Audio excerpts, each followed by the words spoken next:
partir de agora, empresas com faturamento de até R$300 milhões terão acesso a crédito emergencial do governo federal. Mesmo com a pandemia, as obras continuam nas rodovias federais. Um dos trechos prontos faz parte da Transamazônica, esperada há mais de 40 anos. E veja também, passa de 211 mil o número de brasileiros curados do coronavírus. Hoje é terça-feira, dia 2 de junho. Começou a liberar o saque em dinheiro da segunda parcela do auxílio emergencial de R$ 600, de acordo com o mês de nascimento do beneficiário. O calendário vai até 13 de junho. Nesta terça é a vez de 2.700.000 pessoas nascidas em março sacarem a segunda parcela do auxílio emergencial em uma agência ou lotérica, por exemplo. A Caixa Econômica está pagando a segunda parte do benefício para quem recebeu a primeira parcela até o dia 30 de abril. Somadas a primeira e a segunda parcela, já foram pagos mais de 76 bilhões de reais a quase 59 milhões de pessoas. Temos um pagamento recorde, dezenas de milhões de brasileiros recebendo e sem movimentos nas agências, sem aquele tipo de fila que aconteceu sim durante alguns dias, há um mês atrás, e que nós aqui na Caixa Econômica Federal trabalhamos com afinco e resolvemos rapidamente esse equilíbrio entre ajudar os mais carentes rapidamente e não ter as aglomerações é fundamental para a Caixa Econômica Federal. O calendário de pagamento da segunda parcela para quem recebeu o benefício em maio ainda será divulgado pela Caixa. E quem não se cadastrou para pedir o auxílio emergencial ainda tem tempo. O prazo para solicitar o auxílio no aplicativo ou pelo site termina no dia 3 de julho. E o presidente do Banco Central afirmou que não vai faltar dinheiro em espécie para o pagamento do auxílio emergencial. O presidente do Banco Central defendeu que a meta é manter os mercados operando e apoiar o funcionamento da economia real. Nesse sentido, Roberto Campos Neto adiantou que não vai faltar dinheiro em espécie para pagar o auxílio emergencial. Não existe problema de falta de dinheiro em nenhum ATM, nenhum caixa, nem vai existir. O Banco Central trabalha com a margem de segurança, mas quando nós entendemos que a margem de segurança está ficando menor, nós alertamos aos bancos que tentem entender a situação, incentivando sempre o retorno da célula. Campos Neto afirmou também que o Brasil é um dos países emergentes que mais está gastando durante a crise, com 1,2 trilhão de reais em ações para ampliar a oferta de crédito no mercado. Um exemplo é a linha emergencial de 40 bilhões de reais para financiar 2 meses da folha de pagamento de empresas com faturamento de 360 mil a 10 milhões de reais por ano. Até o momento, a medida atingiu 1 milhão e 300 mil empregados e mais de 79 mil empresas, totalizando quase 2 bilhões de reais em valores financiados. O presidente do Banco Central ainda reforçou que o governo está trabalhando para o crédito chegar na ponta. O sistema, em grande parte, ele é privado no Brasil e o Banco Central não tem como falar para um banco que você tem que fazer crédito A, B ou C. A gente tem como direcionar e como dar liquidez. Queremos que o crédito cresça ainda mais, devemos ter novas medidas anunciadas aí nos próximos dias, sempre querendo direcionar para ter certeza que o crédito chega onde ele tem que chegar. E sobre esse crédito às empresas que o presidente do Banco Central se referiu, saiu hoje no Diário Oficial da União uma medida provisória que amplia o acesso desse recurso a mais categorias de empresas. Olha, essa medida provisória deverá acrescentar pelo menos 20 bilhões de reais ao Fundo Garantidor para Investimentos, que é o FGI, hoje administrado pelo BNDES. Até o fim do ano, esse dinheiro deve ser direcionado, então, para empresas que faturaram em 2019 até 300 milhões de reais. Isso vai ser feito por meio da liberação de empréstimos via instituições bancárias. A gente lembra que, em abril, o governo já tinha liberado outros 40 bilhões de reais para que empresários com faturamento entre 360 mil e 10 milhões de reais por ano pudessem bancar aí os salários dos trabalhadores e preservar os empregos nesse período de pandemia. Então, agora, com essa MP, o governo amplia ainda mais o acesso a esse crédito, que será ofertado, então, para empresas com faturamento entre 360 mil e 300 milhões de reais por ano. O Ministério da Economia ainda deve divulgar ali as regras para que as instituições financeiras participem desse programa emergencial de acesso a crédito, mas o importante é que essa medida provisória tem validade imediata, embora o Congresso tenha ainda 120 dias para votá-la e fazer aí alguma alteração. E a balança comercial brasileira fechou o mês de maio com um saldo positivo de mais de 4,5 bilhões de dólares. Esse número é o resultado entre o que o Brasil exportou menos aquilo que comprou de outros países. De acordo com o Ministério da Economia, houve queda de 19% no saldo se comparado ao mesmo período do ano passado. Por outro lado, houve aumento no volume de vendas de produtos como soja, óleos, combustíveis, carne de aves e café. Passa de 211 mil o número de pessoas curadas do coronavírus aqui no Brasil. Essa é uma boa notícia, né? São 211.080 pessoas curadas da Covid-19 aqui no Brasil. Isso representa cerca de 40% do total de casos confirmados, que são pouco mais de 526 mil. Mas, infelizmente, quase 30 mil pessoas morreram por causa do coronavírus. E o Brasil ele vai receber um reforço de novos respiradores. O presidente da República, Jair Bolsonaro, publicou em sua conta no Twitter que conversou com o presidente dos Estados Unidos, Donald Trump, na tarde desta segunda-feira e agradeceu o envio de 1.000 respiradores à América do Sul, sendo que 50 serão cedidos ao Paraguai e os demais ficarão aqui no Brasil. A previsão é de que os primeiros 500 equipamentos cheguem ao país no sábado. O Itamaraty também anunciou no fim de semana que os Estados Unidos vão enviar 2 milhões de doses de hidroxicloroquina ao Brasil para ajudar no tratamento de pacientes com coronavírus no SUS.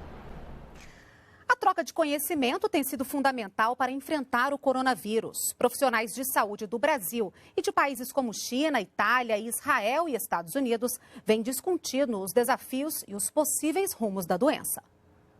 O mundo corre contra o tempo e une esforços para combater a pandemia do novo coronavírus. E uma dessas iniciativas é o Grupo de Interesse Especial Covid-19, criado pela Rede Universitária de Telemedicina, com o apoio do Ministério da Ciência, Tecnologia, Inovações e Comunicações. Os encontros virtuais reúnem especialistas e pesquisadores internacionais para a troca de conhecimento. Além desse enfoque direto nas ações, nós temos também o compartilhamento de informações. A gente vê que essa possibilidade desse trabalho conjunto desses diversos países é uma perspectiva aberta com essa situação agora do vírus, mas que vai continuar. A telemedicina é capaz de conectar equipes médicas de hospitais com uma equipe remota especializada, numa ação que pode ajudar a estabilizar o paciente em crise, desafogando as UTIs. Por isso, os especialistas defendem que, nesse momento, ela é uma importante ferramenta para os médicos, sistema de saúde e governos. Dessa forma, estamos contribuindo para que a telemedicina seja melhor compreendida na classe médica e nos profissionais de saúde, o que é um grande avanço para a assistência à saúde e toda essa precaução no provimento à saúde e na prevenção à saúde. E como parte das ações de combate ao coronavírus, integrantes das Forças Armadas fizeram nesta segunda-feira a descontaminação do Instituto Integridade em Brasília. No local funcionam uma creche e 2 abrigos de idosos. Cerca de 30 funcionários do Instituto também foram capacitados para fazer novas descontaminações. Por causa da paralisação das escolas, a prestação do serviço de transporte escolar ficou prejudicada. E a Secretaria Nacional do Consumidor recomenda a negociação entre as partes. Pablo é dono de uma empresa de transporte escolar. Por causa da pandemia, teve vários contratos cancelados e outros clientes deixaram de pagar. E os poucos que restaram, nós tivemos que adotar algumas medidas de desconto, dando de 20% a 30% de desconto para continuar. Apesar da van não estar rodando, temos um custo muito alto. O carro parado ele gera depreciação, o carro passa a quebrar mais e tem a questão da prestação que a gente tem que honrar todo mês junto ao banco. Evanúzia é dona de casa e foi uma das mães que preferiu fazer acordo. Eu não vou deixar de honrar com o pagamento, tendo em vista que ele tem as despesas deles. A Secretaria Nacional do Consumidor, a Senacom, do Ministério da Justiça, recomenda exatamente isso, que consumidores e fornecedores negociem soluções alternativas. Para isso, foi elaborado um documento com as recomendações. O objetivo da Senacom é minimizar impactos econômicos de consumidores e prestadores de serviços, evitando assim o rompimento do contrato ou abertura de processos administrativos ou judiciais. A gente está tentando aqui trazer algumas alternativas para evitar a rescisão contratual. Agora, isso é claro, considerando os casos em que esses consumidores não sofreram impacto financeiro significativo durante a pandemia. Nos últimos 3 meses, foram entregues 20 obras em rodovias federais. De acordo com o Ministério da Infraestrutura, mesmo em meio à pandemia, a meta é integrar o país e melhorar os serviços oferecidos à população. Um dos trechos prontos fica no Pará e faz parte da Transamazônica, terceira maior rodovia do país. A pavimentação é esperada há mais de 40 anos por quem passa por lá. O trecho de 32 quilômetros que liga o município de Itupiranga a Novo Repartimento, no Pará, foi entregue no último fim de semana. Outros 90 quilômetros já estão prontos. De acordo com o DENIT, até novembro deve ser concluída a pavimentação dos últimos 12 quilômetros desse trecho da rodovia Transamazônica, considerada uma das mais importantes do país. Ela tem hoje já implantado 4.200 quilômetros, iniciando em João Pessoa, na Paraíba, atravessando a região Nordeste, a região Norte, chegando até o município de Lábrea, no Amazonas. Ela tem uma importância socioeconômica impressionante, trabalhando ali com a logística e também atendendo a parte social do nosso país. De março a maio deste ano, durante a pandemia, foram entregues 20 obras de construção e manutenção nas rodovias federais em vários estados. Na BR-116, no Rio Grande do Sul, por exemplo, foram 22 quilômetros de pista duplicada entre Guaíba e Pelotas. Em Roraima, mais de 43 quilômetros na BR-432 foram pavimentados. E na BR-367, em Minas Gerais, foi feito o reforço e alargamento da ponte sobre o rio Araçuí. Pelo Twitter, o ministro da Infraestrutura, Tarcísio Gomes de Freitas, destacou que as obras seguem em todas as regiões e que a missão é integrar o país. Para Aldacir, que vive nas rodovias, as obras significam mais segurança. As melhorias que foram feitas, elas nos ajudam no custo-benefício, custo do caminhão, manutenção. Tá? Você tem uma viagem mais tranquila, com mais segurança, tá? Menos estressante. São pontos essenciais para o fluxo de carga de caminhão.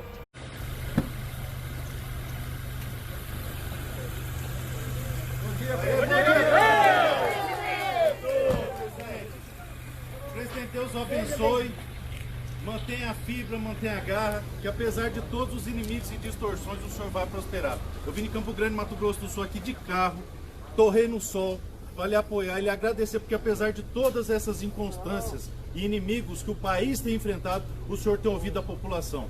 O senhor me ouviu aqui pedindo para alterar a IN 131 e está sendo feito isso, que eu tenho informação que está na iminência de sair. E meu muito obrigado por, apesar de toda essa turbulência, para a província. A gente sabe que demora para fazer um texto bem feito, é normal, faz parte, mas virá. E eu vim aqui pessoalmente para lhe agradecer e aproveitar para dizer para o senhor que já que está mexendo na IN 131, que possibilita vários cidadãos de bem de ter acesso à legítima defesa, a posse e porte de arma, que o senhor também peça para a equipe dar uma olhada na portaria 2259 de 2011, que é a que trata do armeiro. Hoje é praticamente impossível se cadastrar como armeiro no Brasil. Da Justiça? Também é da Polícia Federal. Também é da Polícia Federal, do armeiro, porque hoje é quase impossível se cadastrar como armeiro. Você nem precisa estar falando isso, era para o ministro ter feito isso, né? Com certeza, era para o ministro, que deveria ser o primeiro ato em janeiro, quando ele entrou. Porque ele sabia qual era a pauta do senhor, sabia porque o senhor foi eleito e tem sabotado desde então, e graças a Deus saiu para nunca mais voltar. E também quero lhe pedir, presidente, a IN 111 de 2017, também da Polícia Federal, que eram coisas que o ex-ministro, que eu me recuso a falar o nome de traidor, deveria ter feito em 1º de janeiro algo simples, algo rápido, que não daria polêmica nenhuma e não precisaria ter exposto o senhor nos decretos, como aconteceu no decreto do cofre e posteriormente no decreto que o Senado derrubou. Ele queria o cofre. Ele queria o cofre, exatamente. Então, vim lhe agradecer, presidente. Vim lhe agradecer. Eu vou lhe complementar aqui. Presidente, Presidente, eu sou de Palmas, nós dirigimos 1000 quilômetros, eu e ela. Eu tenho 64 anos, ela vai fazer 60. Vovó do asfalto. É. E viemos para dizer para o senhor. Primeiro, sou cristã, sou proprietário do Hospital Oswaldo Cruz de Palmas, que não morreu nenhum de Covid, não contaminou nenhum funcionário, usa hidroxicloroquina, usa ivermectina. E nós estamos, azitromicina, nós estamos aqui para falar com o senhor que temos uma notícia boa para o senhor hoje. Nós duas fizemos uma pesquisa mineral e encontramos a maior jazida de grafite do Tocantins, do Brasil. A maior jazida está em Tocantins, né? No Tocantins. E é uma jazida para fazer tudo que o senhor projetou.